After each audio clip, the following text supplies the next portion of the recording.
আসসালামু আলাইকুম। কি অবস্থা সবার?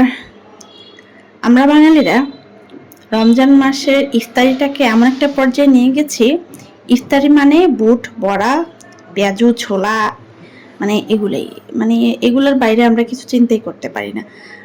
বহির্বিশ্বে কিন্তু এগুলো নিয়ে এত ঝামেলা করে না। ইফতারিতে কিন্তু তারা অনেক কিছুই খায়। তো আমি আজকে একটা অন্যরকম ইফতারি তৈরি করব, সেটা হচ্ছে কাবাব। কিছুদিন আগে আমার হাজব্যান্ড মানে আমাদেরকে নিয়ে ঘুরতে গিয়েছিল। ওখানে একটা দোকানে শিক কাবাব খেয়ে তার কাছে অনেক ভালো লেগেছে। বলছে বাসায় বানাতে পারবো কিনা। না বানানোর তো কোনো প্রশ্নই ওঠে না। তো বাসায় এসে আমি 800 গ্রামের মতো মুরগির বুকের মাংস নিয়ে নিয়েছি। এটাকে ভালো করে ধুয়ে পরিষ্কার করে স্বাদ মতো লবণ, একদম হাফ চামচের অনেকটা কম সোডা আর লেবু দিয়ে ভালো করে মাখিয়ে রেখে দিব 5 থেকে 7 মিনিট সাইডে রেখে দিয়ে তারপরে এখানে হচ্ছে হাফ কাপের মতো পেঁয়াজ বেরেস্তা আর হাফ কাপ যে পানি ছাকা দই নিয়ে নিয়েছি, এটাকে ব্লেন্ড করে নিব। প্রায় 8-10 মিনিটের মতো হয়ে গেছে। এখন ব্লেন্ড করা বেরেস্তা আর টক দইটাকে আমি চিকেন ব্রেস্টের মধ্যে দিয়ে দেবো। এখানে চিকেন ব্রেস্ট ছাড়াও অন্য মানে যে কোনো অংশ ব্যবহার করা যায়, বিফ হলে তো আরও ভালো হয়। এখানে আমি 1.5 চামচ দিয়েছি কাবাব মশলা, 1.5 চামচ মরিচের গুঁড়া, সামান্য একটু হলুদের গুঁড়া কালারের জন্য, আর দিয়েছি হাফ চামচ জিরা গুঁড়া। অবশ্য কাবাব মশলার মধ্যেই সব কিছু থাকে, তারপরেও একটু দিয়ে দিলাম একটু বেশি ফ্লেভারফুল করার জন্য। এখন এটাকে খুব ভালো করে মেখে তারপরে আবার একটু সরিষার তেল দিয়ে মেখে নিব। তো এখানে সোডা আর লেবুর রস লবণ দিয়ে মেখে রাখার কারণে মাংসটা অনেকটাই জুসি আর সফট থাকবে। কারণ মুরগির বুকের মাংসটা কিন্তু রান্নার পর অনেকটাই কেমন যেন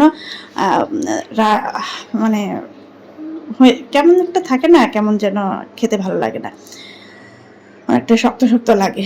সেজন্য এটা আমি মেখে রেখে দিয়েছি। নিম্নে 2 থেকে 3 ঘন্টা রাখতে হবে, তাহলে টেস্ট আরও ভালো আসবে। আর এখানে আমি কাবাবের সাথে নান করব, সেজন্য আমি 2 কাপ ময়দার সাথে স্বাদ মতো লবণ, চিনি, তারপরে 1 চামচ ইস্ট দিয়ে তেল দিয়ে ভালো করে মেখে রেখে দিব।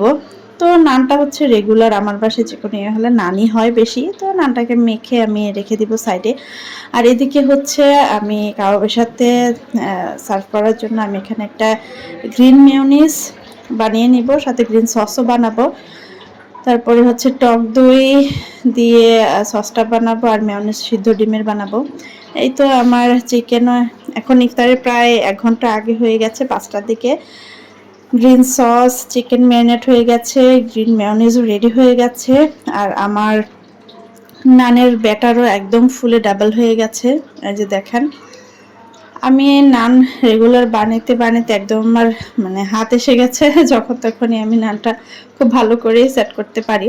আর এদিকে আমি যেহেতু নান টান খাবো না, সেজন্য আমি কাবাবের সাথে খাওয়ার জন্য কিছু সবজি এখানে টস করে নিব বাটার, লবণ আর গোলমরিচ দিয়ে।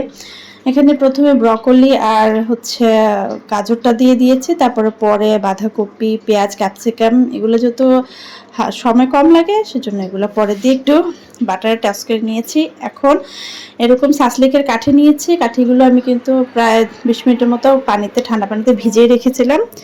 এখন এক এক করে কাঠিগুলোর মধ্যে কাবাবের মাংসটা একটু একটার সাথে একটা খুব ভালো করে চেপে চেপে আমি পরিয়ে নিব। তো এখানে যদি গরুর মাংস দিয়ে করা হয় তাহলে কিন্তু মাংসটা মুরগির মাংসের মতো এত বড় বড় টুকরো করা যাবে না, এটাকে একদম পাতলা পাতলা স্লাইস করে করতে হবে। যদিও আমি কিন্তু গরুর মাংস শিক কাবাব করেছিলাম, তো এখন অ্যালার্জির প্রবলেমের কারণে সবাই বাসায় গরুর মাংস এগুলো অ্যাভয়েড করছে অনেকটাই। তো এখন আমার হাজব্যান্ড বলতেছে যে মুরগির মাংস দিয়ে এটা হবে কিনা, খেতে কেমন হবে। আমি হবে না কেন, অবশ্যই হবে। এখন আমি সেজন্য হাজব্যান্ডকে একটু দেখানোর জন্য যে মুরগির মাংস দিয়ে কাবাব কত ভালো হয়। তো আমার এখানে প্রায় 800 গ্রাম মুরগি নিয়েছি, নিয়ে এটা আমি বানিয়ে নিয়েছি। বুকের মাংসটাই শুধু নিয়েছি আমি, আপনারা চাইলে থাইয়ের মাংস নিতে পারেন। তো একটা প্যানের মধ্যে আমি সরষের তেল দিয়ে দিয়েছি, দিয়ে তারপরে হচ্ছে মানে অল্প অল্প করে দিয়েছি। প্যানটা বড়, বাট আমি তিনটা করে দিয়েছি আলাদা আলাদা করে, উল্টে পাল্টে এটাকে আমি একদম একদম মিডিয়াম হিটে, মানে একদম হিট কমও না আবার একেবারে বেশি হিটও না, এরকম করে ঘুরিয়ে ঘুরিয়ে আমি এটাকে এরকমভাবে সেঁকে নিব। তো যেহেতু মুরগির মাংস, সেজন্য কিন্তু ভাজা হতে একদমই বেশি সময় লাগে না, খুব তাড়াতাড়ি এটা ভাজা হয়ে যায়। এক এক করে আমার সবগুলাই ভাজা হয়ে গেছে। এই যে পোড়া পোড়া দাগও কিন্তু এসেছে। তবে যেটা চারকোলের মাধ্যমে করা হয় সেটার মধ্যে আলাদা একটা স্মোকি ফ্লেভার হয়, রেস্টুরেন্টের যেটা হয় আর কি স্মোকি ফ্লেভার। তো স্মোকি ফ্লেভার করতে চাইলে অবশ্যই কয়লা একটু ঘিয়ের মধ্যে গরম করে দিয়ে দিলে ওই ফ্লেভারটা চলে আসে। মেবি আমি অনেককে দেখেছি করতে, বাট আমি কখনো ট্রাই করিনি। এই তো আমার কাবাব কিন্তু হয়ে গেছে, পরিবেশন করার পালা। কিন্তু দুঃখের বিষয় একটা কি জানেন, কাবাব করেছি কিন্তু কাবাবটা অনেকটা ঝাল হয়ে গেছে, আমার ছেলে তো খেতেই পারেনি। তবে একটা সন্তুষ্টি যে আমার হাজব্যান্ড, আমার দেবর এত ভালো রিভিউ দিয়েছে, আলহামদুলিল্লাহ।